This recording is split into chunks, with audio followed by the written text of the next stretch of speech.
going to be talking about like there's this tiny little pilot announced that I'm on a Radio 4 pilot, and basically it wants to give more sort of diverse voices in BBC Comedy, because BBC Comedy is a lefty echo chamber. So a survey last year by I think it was the Campaign for Common Sense, found that 75% of BBC Comedy slots went to comedians that are openly left wing.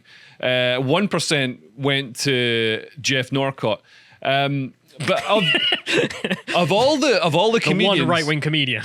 Yeah, I mean, so it looks like only 75% went to left wing comedians. But actually, of all the comedians who openly espoused a political position, 99% went to left-wing comedians and 1% went to Jeff Norcott. So this is clearly a lack of diversity and inclusion, and it should be anathema to wokists, because it results in a narrower pool of talent, more prejudice, and it alienates people. You've got, swathes of the population, because I think if elections are anything to go by, slightly more than half of the electorate might be right-wing, because they keep voting for a right-wing government, or ostensibly right-wing government. So you think if you're the BBC, you're taking all the license fee in from everybody, so you want to represent everybody, regardless, even if they're people that are currently sneered at or looked down on, such as white working class or Brexit voters or whatever other demographic it's currently fashionable to be prejudiced against. So and you can see BBC Comedy is absolutely tanking. So viewing figures have plummeted for keystone comedy shows such as Live at the Apollo. So viewing figures for it are down 95% since its heyday. And BBC satire, I mean, nobody watches BBC for the comedy anymore. BBC satire is limited to Nish Kumar bleating like F Boris Johnson. See, I didn't swear there because you're not allowed to on Lotus Eaters. And Tories, Brexit voters, white van man, and other euphemisms for white working class people are routinely mocked. So they're really openly stating their position on the underbelly of society. So you'd think Liberals would be delighted when the BBC announced the tiniest, most tokenistic step towards addressing this imbalance. So they want to represent some right of centre and left of centre, and all different opinions on a Radio 4 comedy show called Unsafe Space. So it's just a one tiny little pilot. Features me, Andrew Doyle, George Zack, Mary Bork, and Nick Dixon, and Tony Law as well. So you got like a real diversity. You got like people from overseas, people like people with different skin tones, different genders, different sexualities. And it's also, showcasing some right-wing people as well. So this was announced on. There's a comedy blog called Chortle, run by a little fanny called Steve Bennett. So he announced this. I don't know if you can scroll down. BBC Pilot's anti-woke comedy show. So bear in mind, the producers didn't describe it as an anti-woke comedy show. Steve Bennett and his little blog described it as an anti-woke comedy show and tweeted about it, and then obviously because he called it anti-woke, it's just kicked off this absolute storm on Twitter. So we're going to flick through these dead quickly. So people say it punches down. So decent comedy with any intellectual content punches sideways or upwards. So-called anti-woke or right-wing comedy almost invariably punches down. They're not laughing with you, they're laughing at you. And if you don't get the banter, then it's your fault. Like, what on earth? Punching down? Like, who decides who's up and who's down? People think that, if you make a certain joke about a certain section of society, then you're punching down. Actually, if you're making fun of wokists, then you're punching up, because woke, as we've just seen in that segment that you did, wokeism is the new culturally dominant force in society. All our institutions, all corporations, all parts of our culture and the arts are systemically woke now, and it's a huge issue. So if you're speaking truth to power, you're dismantling and pointing out the hypocrisies and logical inconsistencies in wokeism, then you're not punching down, you're punching up. Next tweet also says, anti-woke, they're talking about is punching down. They also say if you punch up, you could upset our paymasters and betters and never get a slot in live at the Apollo. Look, there's no way I'm getting a slot in live at the Apollo. You know what I mean? There's absolutely no way. I'm too old. I'm like, I'm not the right kind of community. They're not going to have me. This is one little like tiny Radio 4 pilot. So I love the idea that like because you're anti-woke, you can't be punching up against the paymaster being the BBC in this instance. Yeah. Because the BBC, as we know, is a bastion of anti-woke intellectual space. So come off it. Yeah. So and also people are already have already decided that the content is transphobic and racist, and the next one we just flick through these. This one's transphobic. It's transphobic. I mean, I'm not sure exactly what is transphobic about the jokes that we haven't written yet. Also, also, if we look at the next slide, so all these people say, and there like literally about 100 tweets saying they've only got one joke, and it's identify as an attack helicopter, which I don't understand where this came from. If we flick through, we'll just go through the next tweets. Identify as so this is in the next tweet. Identify as an attack helicopter. The next tweet. Like, we'll stop laughing at the attack helicopter joke when it stops being funny and true. The one joke they've got. Next tweet. Identify as an attack helicopter. Attack helicopter. This guy's saying, they're all saying they've only got one joke. Right-wing communities have only got one joke. Like, they've only got one criticism for us, which is that we've got one joke, and we've got loads of jokes, and none of them are about an attack. I don't understand this attack helicopter thing. Well, I mean, currently you've got 0 jokes as well because you haven't written. We haven't written the jokes yet.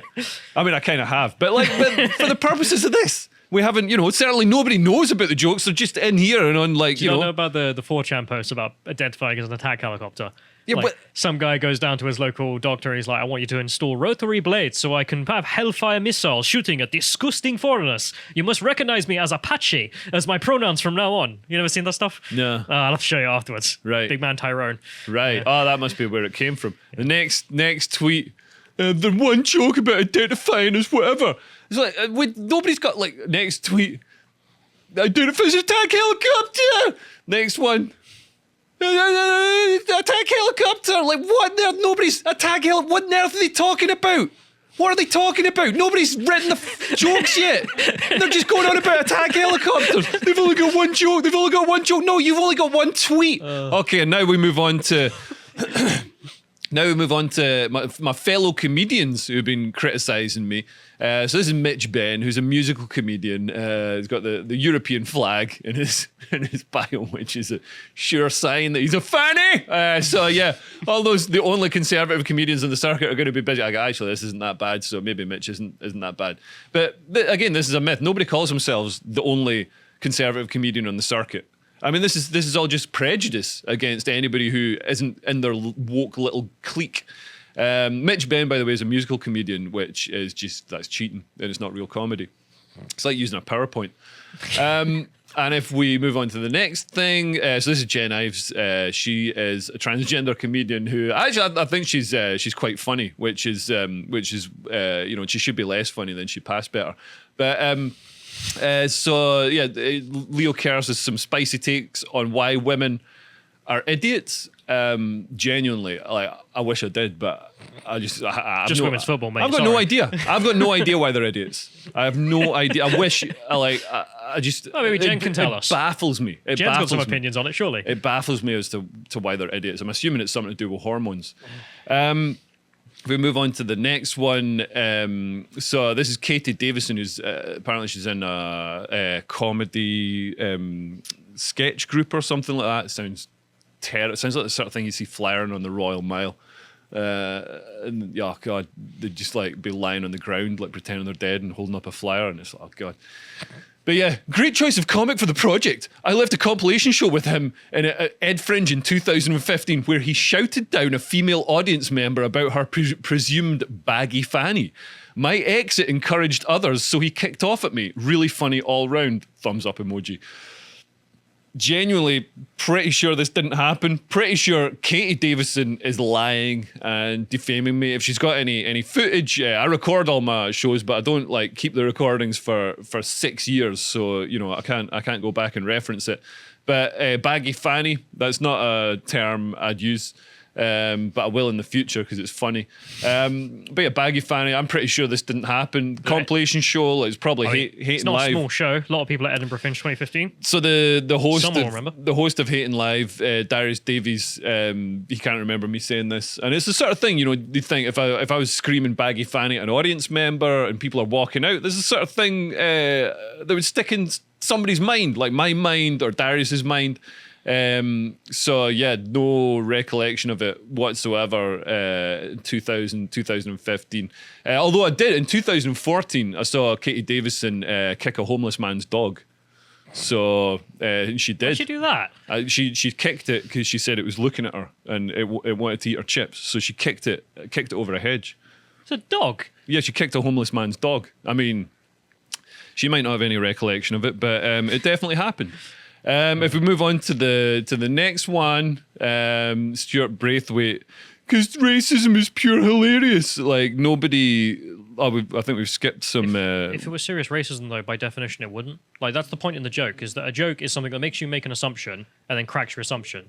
Yeah, and all the jokes about racism are assumption. Racism is bad. Aha! Yeah. Imagine if it wasn't.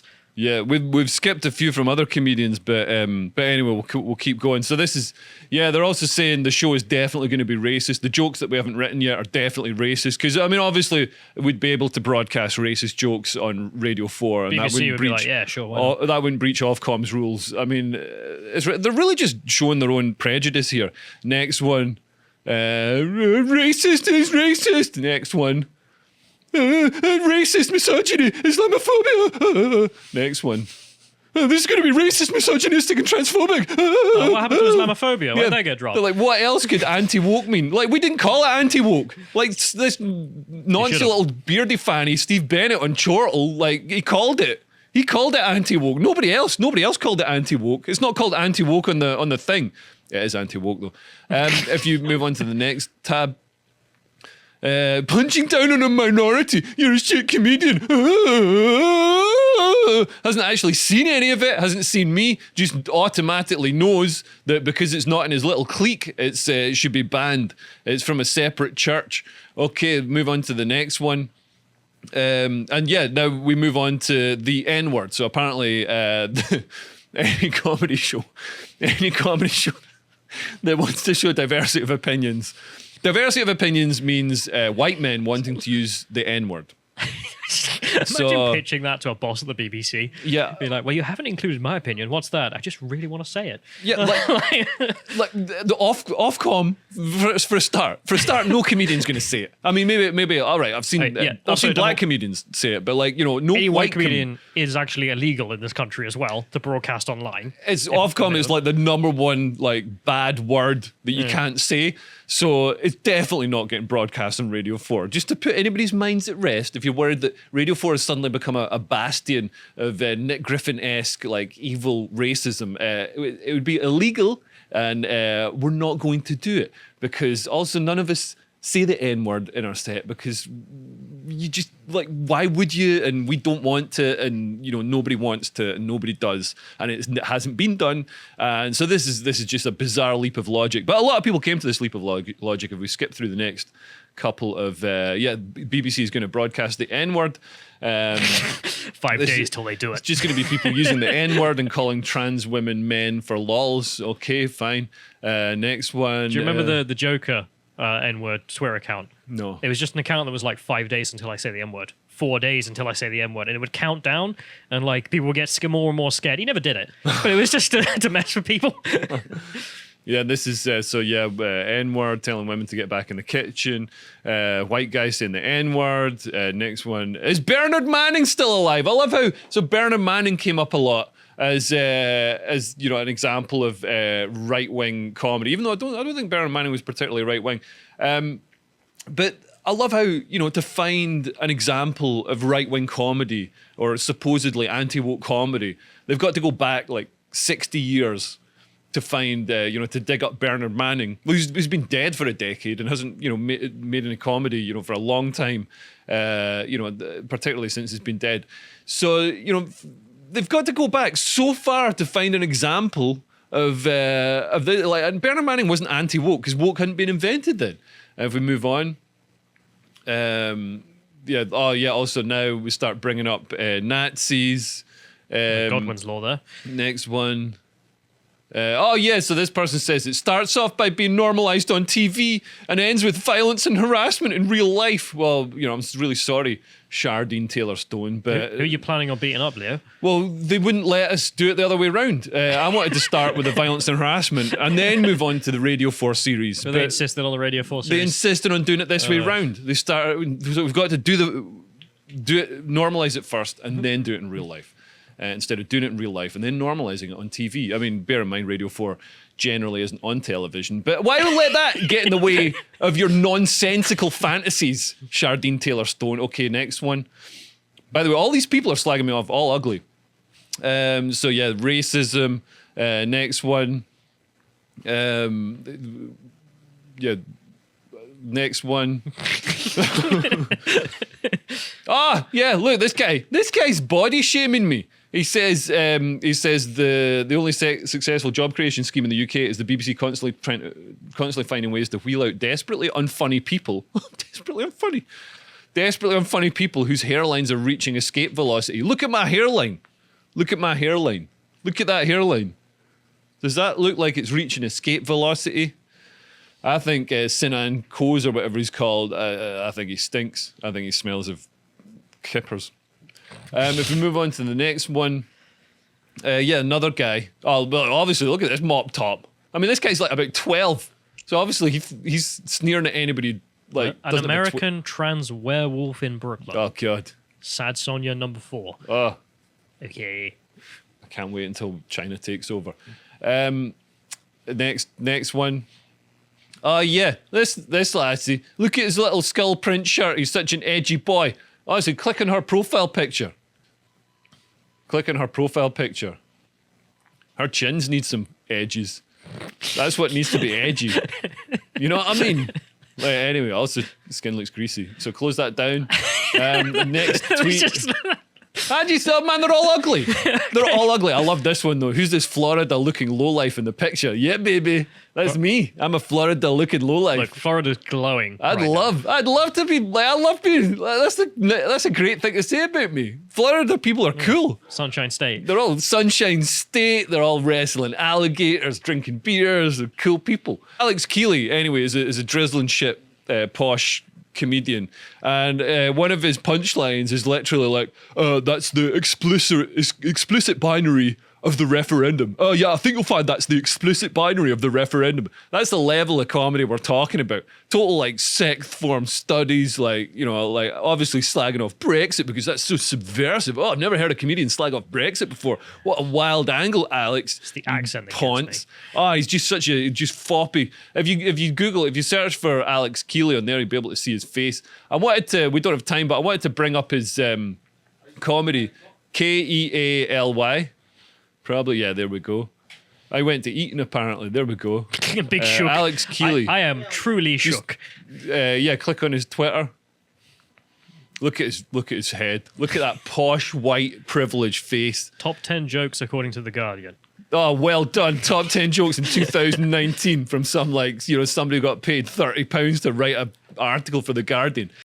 If you enjoyed that segment from the podcast, The Lotus Eaters, you can go to lotuseaters.com to get access to all the premium content we have on the site, such as this article here, The Staggering Exclusivity of Inclusivity from John Wheatley, in which he talks about the horrible exclusivity of the left. And as you can see, there is an audio track for silver and gold tier members.